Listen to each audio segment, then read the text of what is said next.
Good morning, dear students. I hope you all are good. So today we will continue chapter 7 getting to know plants of class 6 science.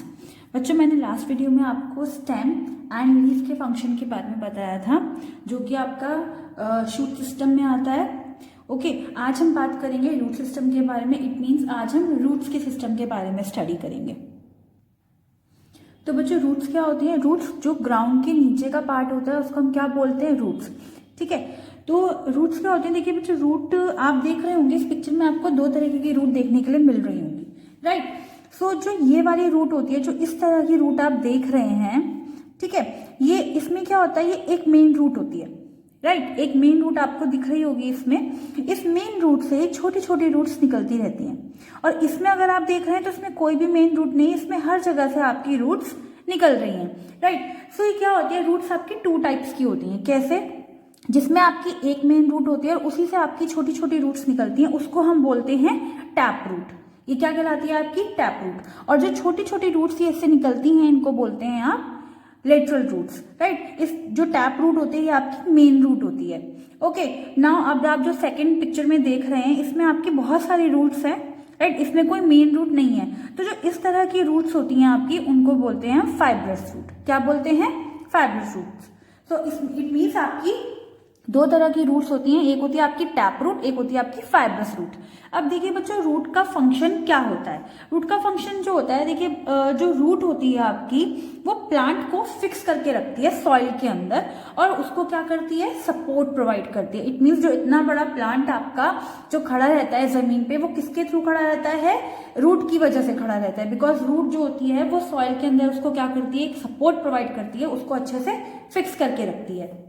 Now जो root होती है आपकी, वो water और mineral को जो आपकी सॉइल होती है उससे अब्सॉर्ब करके अपवर्ड डायरेक्शन में सप्लाई करती है स्टेम्स एंड लीव्स तक, यानी कि प्लांट के अदर पार्ट्स तक. ओके, सो इसमें क्योंकि आपकी सॉइल जो होती है, सॉइल में बहुत सारी चीजें होती हैं, आपके मिनरल्स भी होते हैं. आप उसको, आपने देखा होगा, आप प्लांट को पानी डालते हैं तभी तो वो ग्रो करता है. तो वो ग्रो क्यों करता है? वो इसीलिए क्योंकि रूट्स जो होती हैं वहां से वाटर और मिनरल को सॉइल से अब्सॉर्ब करके कहाँ पहुंचाती हैं? आपकी स्टेम्स और लीव्स में. ओके, एंड रूट जो होता है, देखिए आपकी सॉइल को क्या करता है? होल्ड करता है, एक इतने टुगेदर होल्ड करके रखता है, जिसकी वजह से आपका सॉइल इरोजन ना हो सके. अब देखिए सॉइल इरोजन क्या होता है, आपने देखा होगा कई बार बहुत तेज बारिश आती है, या बहुत तेज आंधी आती है, या तूफान आता है, तो उसकी वजह से क्या होता है? सॉइल जो होती है वो बिखर जाती है, उड़ जाती है. सो इट मीन्स जो आपकी जो सॉइल की टॉप लेयर होती है उसमें बहुत सारे आपके मिनरल्स होते हैं, है ना. सो वो क्या होते हैं? आपके उड़ जाते हैं, उस पानी की वजह से बह जाएंगे, या फिर आपका जो हवा आएगी, तेज आंधी आएगी, इसकी वजह से वो सारे उड़ जाते हैं. तो वो इसका मतलब वो बिखर गए. सॉइल क्या हो, सॉइल की फर्टिलिटी कहीं ना कहीं कम हो जाती है. सो इसलिए रूट जो होती है वो सॉइल को टुगेदर, इनकी एक तरीके से एक बांध के रखती है, जिससे कि आपकी सॉइल का इरोजन ना हो सके. It means soil erosion means, erosion का मतलब होता है जो आपकी सॉइल की टॉप लेयर है वो रिमूव ना हो सके, क्योंकि बिकॉज अगर वो रिमूव हो जाएगी तो आपके प्लांट को जो प्रॉपर मिनरल्स मिलने चाहिए वो नहीं मिल पाएंगे. ओके, सो ये आपका रूट का फंक्शन होता है. नाउ इसमें फ्लावर के स्ट्रक्चर को समझेंगे. देखिए बच्चों, फ्लावर तो आप सबने देखा होगा, सबके आप पार्क में जाते हैं तो आपने वहां पे फ्लावर्स को देखा होगा, कितने सुंदर सुंदर फ्लावर्स होते हैं, है ना. तो लेकिन वो फ्लावर में बहुत सारी चीजें आपकी होती हैं. तो फ्लावर कैसे होता है, क्या क्या होता है उसमें, आज हम उसके स्ट्रक्चर को देखेंगे. देखिए आपकी बुक में भी एक फ्लावर आपको गिवन है, राइट. देखिए आप जो फ्लावर देखते हैं वो सबसे एकदम से फ्लावर तो नहीं बनता है. सबसे पहले वो क्या बनती है? उसमें एक बड होती है, राइट. बड मीन्स कली, जिसे आप कली बोलते हैं. सो कली के आसपास आपने देखा होगा कि चारों तरफ उसके ग्रीन कलर का कुछ पत्तियां टाइप सी होती हैं. जब आपने फ्लावर को देखा होगा, बड को देखा होगा, तो उसके आसपास क्या होता है? एक ग्रीन कलर की पत्तियां टाइप से होती हैं. तो उनको हम क्या बोलते हैं? सेपल्स. वो क्या कहलाती हैं? आपकी सेपल्स. और जब आपका फ्लावर जो उन सेपल्स के अंदर जो आपका होता है, जो पत्तियां होती हैं, उनको उससे क्या बनता है? जब वो खिल जाता है तो क्या बन जाता है? आपका फ्लावर बन जाता है. ओके, सो फ्लावर की पंखुड़ियां भी होती हैं, है ना. तो उन पंखुड़ियों को हम क्या बोलते हैं? पेटल्स बोलते हैं. क्या बोलते हैं? पेटल्स. नाउ फ्लावर में क्या होता है बच्चों? कुछ मेल रिप्रोडक्टिव ऑर्गन होते हैं और कुछ फीमेल रिप्रोडक्टिव ऑर्गन भी होते हैं। ओके, और कुछ फ्लावर ऐसे भी होते हैं आपके जिसमें ओनली मेल रिप्रोडक्टिव ऑर्गन होता है, या फिर कुछ फ्लावर ऐसे भी होते हैं जिसमें ओनली फीमेल रिप्रोडक्टिव ऑर्गन होता है। ओके, सो जिसके अंदर केवल एक रिप्रोडक्टिव ऑर्गन होता है। रिप्रोडक्टिव ऑर्गन मीन्स यहाँ पर री मीन्स फिर से, प्रोडक्टिव मीन्स प्रोड्यूस करना, इट मीन्स अपने अंदर से एक नए बीज को प्रोड्यूस करना, वो क्या कहलाता है आपका रिप्रोडक्शन। ओके, सो जिसके अंदर दोनों ऑर्गन हो जाते हैं बच्चों वो कहलाता है आपका बाइसेक्सुअल फ्लावर, एंड जिसके अंदर ओनली एक ही रिप्रोडक्टिव ऑर्गन होता है या मेल या फिर फीमेल, वो कहलाता है आपका यूनिसेक्सुअल फ्लावर। ओके, सो इसमें क्या होता है, देखिए इन फ्लावर्स में इनका क्या वर्क होता है रिप्रोडक्टिव ऑर्गन्स का, इसकी वजह से क्या होते हैं आपके नए फ्लावर्स बनते हैं। ओके, सो अब ये किस तरह से होता है, देखिए फ्लावर के स्ट्रक्चर में आपने फ्लावर सभी ने देखा है। सो इसमें आपके 2 पार्ट्स होते हैं, होता है आपका स्टेमन, एक होता है आपका पिस्टल। अब ये स्टेमन और पिस्टल क्या होते हैं? ओके, सो देखिए इसको हम समझेंगे।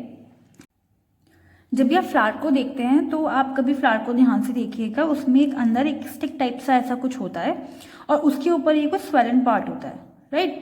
ओके, सो जो स्टिक होती है, ये स्टिक से जो डंडी से आप देख रहे हैं इसको बोलते हैं हम फिलामेंट। ये क्या कहलाता है आपका फिलामेंट। और जो सोलन पार्ट आप देख रहे हैं ऊपर, राइट, इसको बोलते हैं हम एंथर। ये क्या कहलाता है आपका एंथर।